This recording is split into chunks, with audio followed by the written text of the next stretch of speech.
Graça e paz, tudo bem com você? Nós vamos hoje fazer a nossa leitura do capítulo 44 de Gênesis.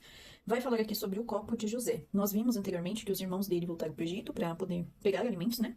E José faz lá um banquete, né, com seus irmãos. Eles comem juntos. E aí nós vamos ver a sequência disso, né? Aqui nós vamos ver um teste do arrependimento e a providência de Deus. É o que José pretende aqui fazer, né? Um teste para ver se os irmãos dele se arrependeram, né? Versículo 1. José deu esta ordem ao administrador da sua casa. Encha de mantimento os sacos que esses homens trouxeram, quanto puderem levar, e ponha o dinheiro de cada um na boca do saco do mantimento. Então ele fez a mesma coisa que da outra vez. Ele devolveu o dinheiro que eles trouxeram para comprar o alimento. 2. E coloque o meu copo de prata na boca do saco de mantimento do mais novo, de Benjamim, junto com o dinheiro do seu cereal.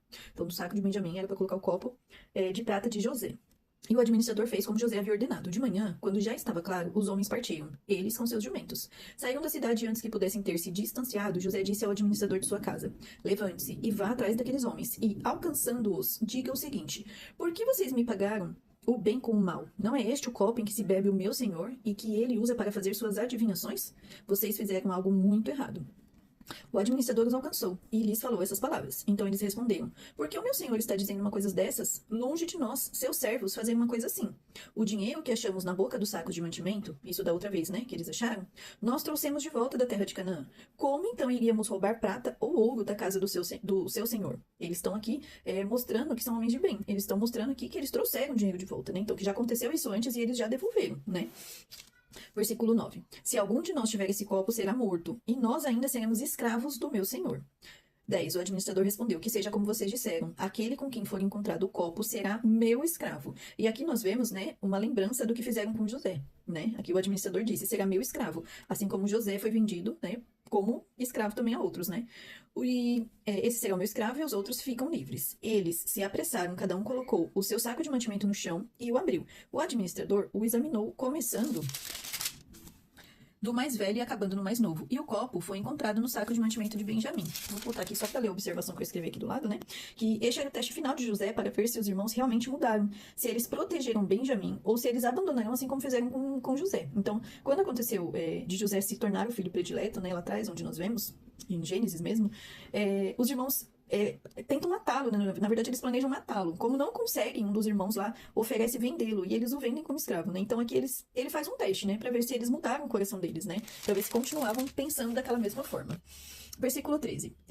Então aqui, diferente da outra vez, eles não abandonam Benjamim, eles seguem com ele, porque o copo foi encontrado, então eles rasgaram as suas roupas, e lá naquela época, né, rasgar as suas roupas era um gesto de indignação, né, de revolta, de dor, né, de tristeza. Cada um carregou de novo o seu jumento e eles voltaram para a cidade. Ou seja, eles não abandonaram Joaquim não, gente, desculpa, Benjamim. Eles não abandonam Benjamim e seguem o seu caminho. Muito pelo contrário. Eles vão junto com eles para a cidade, junto com ele para a cidade, né? Quando Judá e seus irmãos chegaram à casa de José, este ainda estava ali e prostraram-se em terra diante dele. José lhes perguntou: o que é isso que vocês fizeram? Vocês não sabiam que um homem como eu é capaz de adivinhar? Então Judá respondeu: que podemos dizer a meu senhor? Que podemos falar? E como vamos nos justificar? Deus descobriu a nossa culpa. Eis que somos escravos do meu senhor, tanto nós como aquele em cuja mão se achou o copo. Mas José disse: longe de mim fazer uma coisa dessas. O homem cuja mão foi encontrado o copo, este será o meu escravo. Os outros podem voltar em paz para junto de seu pai. E aqui nós vemos um teste perfeito sobre o que aconteceu com José, né? Porque ele fala aqui: apenas Benjamim vai ficar, os outros podem ir embora. José, pensando na época dele, para os irmãos, né? Se a gente for pensar, né? Naquela época de José, isso aqui era o prato perfeito que eles queriam, né? Se José ficasse e os irmãos fossem embora, seria perfeito, né? Que é o que eles fizeram. Então, quando José fala isso aqui, José tá falando verdadeiramente sobre aquilo que aconteceu com ele, né? Que somente Benjamim vai ficar e o resto pode ir embora. Então, se eles pensassem da mesma forma, seria assim, a combinação perfeita. Ai, que ótimo, nos livramos de Benjamim e vamos seguir para casa, né? Mas não é isso que a gente vai ver aqui. E aí, esse é o ponto que a gente vai chegar aqui da leitura, em que a gente vai ver que esses irmãos verdadeiramente se arrependeram, né? Então, Judá se aproximou dele. E por que Judá fala? Porque aqui, ó, no capítulo 43 de Gênesis, foi Judá que prometeu a Israel que deixaria o jovem em boas mãos. Deixa o jovem ir comigo e nos levantaremos e iremos, para que vivamos e não morramos, nem nós, nem o Senhor, nem os nossos filhinhos. Aqui Judá está falando com ele. Eu serei responsável por ele. Da minha mão, o Senhor poderá requerê-lo. Se eu não o trouxer de volta e não o puser diante do Senhor, serei culpado para com o Senhor pro resto da minha vida. Se não nos tivéssemos demorado, já teríamos ido e voltado 2 vezes. Então aqui é Judá que fala para Israel: deixa o menino comigo que eu vou cuidar dele. Então quando José descobre que Benjamim fez tudo isso, Judá que fala com ele. Por quê? Porque foi ele que se tornou responsável por Benjamim. Então Judá se aproximou dele e disse: Meu senhor, permita que esse seu servo diga uma palavra aos ouvidos do meu senhor, e não se acenda sua ira contra este seu servo, pois o senhor é como o próprio faraó. Meu senhor perguntou aos seus servos: Vocês têm pai ou mais algum irmão? E respondemos a meu senhor: Temos um pai já velho e um filho da sua velhice, o mais novo, cujo irmão é morto. E só ele ficou da sua mãe.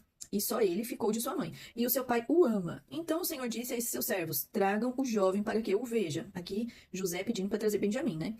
Respondemos ao meu senhor: O jovem não pode deixar o pai. Se deixar o pai, este morrerá. Então meu senhor disse a esses seus servos: Se o irmão mais novo não vier com vocês, nunca mais vocês verão meu rosto. Quando voltamos à casa de meu pai, que é o seu servo, e repetimos a ele essas palavras de meu senhor, nosso pai disse: Voltem e comprem um pouco de mantimento.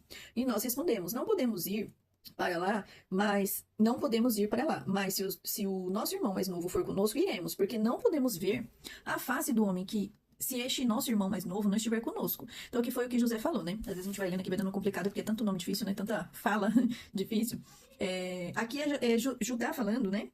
Que ele não poderia voltar lá para comprar mantimento, porque José disse que só aceitaria ver eles novamente se Benjamim estivesse com eles. Então é isso que Judá está se explicando aqui. 27. Então nos disse a seu servo, nosso pai: Vocês sabem que a minha mulher me deu 2 filhos. Aqui é Jacó falando, né? Vocês sabem que minha mulher me deu 2 filhos. Um se ausentou de mim e eu disse: Certamente foi despedaçado, e até agora não mais o vi, que é José. Se agora vocês me tirarem também este da minha presença e lhe acontecer algum desastre, que seria com Benjamim, farão descer os meus cabelos brancos com tristeza à sepultura. Então aqui é uma fala de Jacó, né? Vocês já não tenho mais José. E se acontecer alguma coisa com Benjamim, eu vou descer com muita tristeza à sepultura, porque são os 2 filhos de Raquel, né? Os 2 filhos da mulher a quem ele amava. 30. Agora, pois, se eu voltar para junto de meu pai, seu servo, sem que o jovem vá conosco, visto que a alma de meu pai está ligada com a alma dele, então aqui Judá está se explicando. Se eu voltar para o meu pai sem Benjamim, porque a alma de meu pai está ligada com a alma dele. Então eles reconheciam que Jacó amava demais Benjamim, que não podia viver sem ele. Vendo que o jovem não está conosco, morrerá. E estes seus servos farão descer os cabelos brancos de nosso pai, seu servo, com tristeza à sepultura. Então, olha o posicionamento desses irmãos. Que mudança tremenda, né? Eles que fizeram o que fizeram com José, agora estão defendendo Benjamim, porque sabem que o pai vai morrer de tristeza. Com certeza eles viram o quão triste Jacó ficou com a perda de José, né? Então, eles não querem que isso aconteça novamente. Porque este seu servo ficou responsável. E lá em Gênesis 43 que eu li com vocês. Ele ficou responsável porque este seu servo ficou responsável por esse jovem diante de meu pai, dizendo: Se eu não o trouxer de volta, serei culpado para com o meu pai pelo resto da minha vida.